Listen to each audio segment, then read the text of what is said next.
यो WhatsApp guys, कैसे हो आप सभी लोग। Welcome back to another study video. तो गाइस यार, आज हम लोग पढ़ने जा रहे हैं क्लास 12th इंग्लिश की पोएट्री नंबर 2, जिसका नाम है an elementary school classroom in a slum. इस पोएट्री के जो पोएट हैं उनका नाम है स्टीफन स्पेंडर, जो कि एक इंग्लिश पोएट हैं। और आप लोग को इनका नाम याद रखना है क्योंकि क्वेश्चन आ सकता है।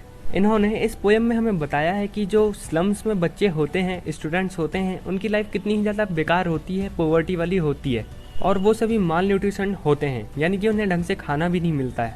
पोएट ने यहाँ पर हाईलाइट किया है इनकी एजुकेशन को, कि ये जो एजुकेशन प्राप्त करते हैं वो कितनी ज़्यादा बेकार होती है। इन लोग के जो स्कूल्स होते हैं वो काफ़ी ज़्यादा बेकार होते हैं, और वहाँ पर ना ढंग के टीचर होते हैं ना कुछ फैसिलिटीज़। ओके गाइस, तो पोएम को स्टार्ट करते हैं।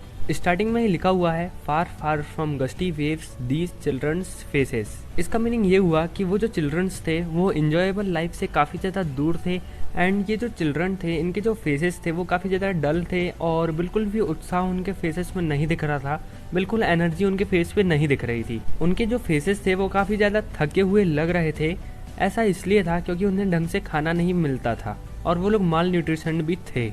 उसके बाद वाली लाइन में यहाँ पर लिखा है कि like rootless weeds the hair torn round their pallor. इसका सिंपल मीनिंग ये हुआ कि उनके जो हेयर्स हैं उसमें कंघी हुई नहीं थी, यानी कि वो अनकॉम्ड थे। यहाँ पे इनके जो हेयर्स हैं बच्चों के, उन्हें किससे कंपेयर किया गया है? रूटलेस वीड्स से। तो आप लोग को याद रखना है। उसके बाद वाली लाइन में हमें ये बताया गया है कि एक टॉल गर्ल है जिसका जो सर है वो झुका हुआ है। अब क्यों झुका हुआ है? क्या उसने डंबल उठा ली थी सर से? जी नहीं, उसने गरीबी नामक बोझ को अपने सर पे उठा रखा था। यानी कि कंफ्यूज मत हो, सिंपल मीनिंग है कि ये जो टॉल गर्ल है उसका जो सर है वो इसलिए झुका हुआ था क्योंकि उस पर पॉवर्टी का बोझ था। उसके अंदर एनर्जी ही नहीं है क्योंकि वो कुपोषित है, यानी कि माल न्यूट्रिशन है, और उसे ढंग से खाना भी नहीं मिलता है, इसलिए भाई एनर्जी ही नहीं है उसके अंदर। उसके बाद यहाँ पर लिखा हुआ है the paper swimming boy with reds eyes, यानी कि एक पेपर की तरह बिल्कुल पतला लड़का जिसकी आंखें चूहे जैसी हैं। यहाँ पे इसे पेपर की तरह पतला इसलिए कहा गया है क्योंकि ये काफ़ी ज़्यादा पतला दुबला सा और माल न्यूट्रिशन था, और उसकी आइज को रेड आइज इसलिए कहा गया है क्योंकि उसकी जो आइज थी वो भी एक चूहे की आंखों की तरह खाने की तलाश में थी। और दूसरी बात तो ये कि आप लोग ने भी नोटिस किया होगा कि जो चूहा होता है उसका जो फेस होता है वो देखे होगे ना आपने भी, आँख बिल्कुल बाहर निकली हुई और माउथ छोटा सा बिल्कुल, यानी कि वो कुपोषण का शिकार था। उसके बाद वाले स्टेंजा में लिखा है कि ऑन सोर cream walls donation Shakespeare's head. इसका सबसे ज़्यादा सिंपल मीनिंग ये है कि जो सोर क्रीमी वॉल्स हैं, जो पीली सी वॉल्स होती हैं स्लम की, आप लोग ने भी देखे होंगे। उनका जो क्लासरूम था स्लम्स में सोर क्रीमी वॉल्स वाला, यानी कि पीली सी दीवारों वाला, उस पर शेक्सपियर की फोटो लगी हुई थी या पोर्ट्रेट लगी हुई थी। यानी कि पोएट यहाँ पर बताना चाह रहे हैं कि बच्चों पर कोई असर पड़ने वाला है नहीं शेक्सपियर की फोटो को देखकर। उन्हें क्या इंस्पिरेशन मिलेगी और ना ही कोई उन्हें बताने वाला है। यानी कि सिंपली समझ लो कि वो जो वहाँ पर पोर्ट्रेट लगी हुई थी शेक्सपियर की, वो मजाक के लिए लगी थी। उसे देखकर सिर्फ वो आशा ही कर सकते थे कुछ की, लेकिन होता कुछ नहीं। उसकी बाद वाली लाइन में यह लिखा हुआ है कि वो जो उनकी छत थी, उनके घर की जो छत थी वो काफ़ी ज़्यादा पॉल्यूटेड थी, और वो लोग काफ़ी ज़्यादा पॉल्यूटेड एरिया में रहते हैं। और साथ ही साथ उन्हें बहुत बार जो बड़ी बड़ी बिल्डिंग्स हैं वो भी नज़र आती हैं, लेकिन वो लोग कुछ नहीं कर सकते हैं, यानी कि वो वहाँ जाकर रह भी नहीं सकते हैं, उन्हें वहीं पर रहना होगा।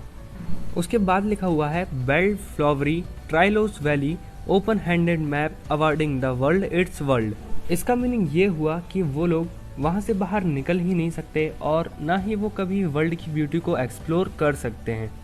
उसके बाद यहाँ पर लिखा हुआ है and yet for these children these Windows not this map there world. इसका मीनिंग ये हुआ कि इनका जो वर्ल्ड है, इन बच्चों का जो वर्ल्ड है, वो सिर्फ इनकी विंडोज़ हैं और इनकी विंडोज़ से बाहर दिखने वाली गलियां हैं। ये जो पूरा वर्ल्ड मैप है ये इनका वर्ल्ड है ही नहीं, और इनका जो वर्ल्ड है वो सिर्फ इनकी गलियां हैं जो कि विंडो के बाहर दिखती हैं, और इनका जो फ्यूचर है वो बिल्कुल फॉग की तरह है जिस पर कुछ भी नहीं दिखता है। यानी कि इनका फ्यूचर डिसाइडेड है ही नहीं कि ये लोग फ्यूचर में क्या करने वाले हैं। सो गाइस यार, अब जो आप लोग को सामने स्लाइड दिख रही है वो फर्स्ट स्टैंजा की है। इसे मैंने पहले एक्सप्लेन इसलिए नहीं किया क्योंकि आप लोग को ये समझ में नहीं आता, क्योंकि ये जो लाइन है ये सेकंड वाले स्टैंजा से लिंक्ड है। ये जो लाइन है इसमें पोएट ने हमें बताया है एक बॉय के बारे में जिसे अपने फादर से कोई प्रॉपर्टी नहीं बल्कि एक डिजीज मिली है। यानी कि आप जानते होंगे कि पहले के समय में जो भी राजा महाराजा लोग होते थे वो लोग अपने बच्चों को उनका पूरा का पूरा राज्य एंड प्रॉपर्टी दे देते थे। उसी प्रकार आज भी होता है, जो तुम्हारे पापा का है वो तुम्हारा भी है और आगे चलकर तुम्हारे नाम ही हो जाएगा। इस बच्चे को जो डिसीज उसके फादर से मिली थी वो थी ग्नाल्ड डिसीज। इस डिसीज में होता यह है कि जो भी हमारी बॉडीज की बोन्स होती हैं वो ट्विस्ट हो जाती हैं, यानी कि मुड़ जाती हैं। फर्स्ट लाइन में देखो लिखा हुआ है हेयर, यानी कि वारिस। उसके बाद यहाँ पर पोएट ने हमें बताया है एक बच्चे के बारे में जो कि सबसे बैक वाली सीट में बैठा है क्लास में, और उसकी जो क्लास है वो कहाँ है, स्लम में है। तो उसकी जो स्लम वाली क्लास है वहाँ पर जो लाइट है वो बहुत ही ज़्यादा कम है, डिम लाइट है।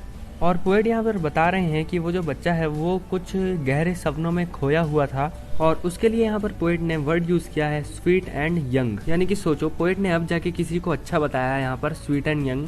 तो वो जो बॉय था उसकी आइज़ में कुछ ना कुछ ऐसा लग रहा था कि वो कुछ कर पाएगा फ्यूचर में। यानी कि वो ऐसा नहीं था कि वो पॉवर्टी के कारण ही अपने आप को डिप्रेस्ड कर ले, बल्कि वो बाकियों से डिफरेंट था। वो अननोटेड बैठा हुआ था क्लास में, यानी कि किसी का ध्यान उस पर नहीं था। पोएट ने यहाँ पर हमें बताया है कि वो जो बॉय था उसकी आइज़ थी वो एक ड्रीम में खो गई थी, यानी कि वो अपने फ्यूचर के बारे में कुछ अच्छा सोच रहा था। और वो जो बच्चा था वो स्क्वायरल्स को देख रहा था जो कि ट्री के ऊपर खेल रही थी। तो चलो गाइस अब वापस आ जाते हैं जहाँ पर पोएट हमें बता रहे थे कि ये जो बच्चे हैं ये अच्छी दुनिया से बहुत ही ज़्यादा दूर हैं। यानी कि जब पोएट हमें बता रहे थे ना कि इनकी जो लाइफ है ये सिर्फ विंडो से बाहर देखने वाली जो गली है वो है, पोएट ने हमें ये भी बताए हैं कि फार फार फ्रॉम रिवर्स, यानी कि रिवर्स से भी बहुत ही ज़्यादा दूर हैं ये बच्चे। इन्हें कभी रिवर्स के बारे में मालूम ही नहीं था, सुंदर जो नज़ारे होते हैं उनके बारे में मालूम ही नहीं है, और ना ही ये कभी केव्स को देख पाएंगे। उसके बाद पोएट ने हमें बताया है कि इनकी जो क्लासरूम थी वहाँ पर एक शेक्सपियर की पोर्ट्रेट रखी हुई थी एंड मैप भी रखा हुआ था। और पोएट ने ये दोनों ही चीज़ों को यहाँ पर बहुत ही ज़्यादा बेकार बताया है इन बच्चों के लिए, क्योंकि ये जो बच्चे हैं ये ना तो शेक्सपियर को जानते होंगे और ना ही इनका काम का कोई मैप है, क्योंकि इनकी जो लाइफ है वो तो वहीं की वहीं है, और ना ही ये शेक्सपियर का जो लिटरेचर है उसे पढ़ने वाले हैं। अब देखो ऐसा इसलिए पोएट ने यहाँ पर कहे हैं क्योंकि ये जो शेक्सपियर हैं इनका लिटरेचर यदि धोखे से पढ़ भी लिए उन्होंने या उनके बारे में जान भी लिए तो इनकी जो होप्स हैं ये बढ़ जाएंगी, और ये सोचेंगे कि अरे दुनिया में तो ये सब कुछ भी है जो हमें नहीं मालूम, और फिर वो उन सभी चीज़ों को पूरा करने के लिए, उनकी जो ख्वाहिशें हैं उन्हें पूरा करने के लिए गलत कदम भी उठा सकते हैं। यानी कि ये लोग गलत कदम ऐसे उठा सकते हैं कि चोरी वगैरह करने लगे हैं अपनी लाइफ को, अपनी ज़रूरतों को फुलफ़िल करने के लिए। यानी कि ये लोग कुछ भी कर लें, आखिरकार इन्हें आना अपने स्लम में ही है। उसके बाद वाले स्टेंजा में पोएट ने यहाँ पर इनके जो स्लम है उसे कचरे का ढेर बोल दिया है, और यहाँ पे पोएट ने ये बताया है कि ये जो चिल्ड्रन है ये अपने स्किन्स के ऊपर बोन्स को पहनते हैं। इसका मीनिंग ये है कि इतने पतले हैं ये बच्चे कि इनकी स्किन्स बहुत कम दिख रही है बल्कि पूरी बोन्स दिख रही हैं। और ये जो बच्चे हैं इन्होंने जो स्पेक्टेकल्स पहने हुए हैं, यानी कि चश्मे पहने हुए हैं, वो हैं स्टील के, और इनकी जो चश्मे की ग्लास हैं वो बिल्कुल ही टूट सी गई है, यानी कि उसमें बहुत ज़्यादा क्रैक आ चुके हैं। और इनके चश्मे के ग्लासेस में ऐसे क्रैक आए हैं जैसे कि किसी ने कांच की बोतल पे बहुत ही ज़्यादा पत्थर मारे होंगे। उसके बाद पोएट ने हमें बताए हैं कि जब तक यहाँ पर कोई गवर्नर या इंस्पेक्टर या विजिटर नहीं आता तब तक इनके स्लम की हालत बहुत ही ज़्यादा बेकार होते हैं। लेकिन जिस दिन यहाँ पर गवर्नर, इंस्पेक्टर या विजिटर आ जाते हैं चेकिंग के लिए तो उस दिन सब चीज़ सुधर जाती है।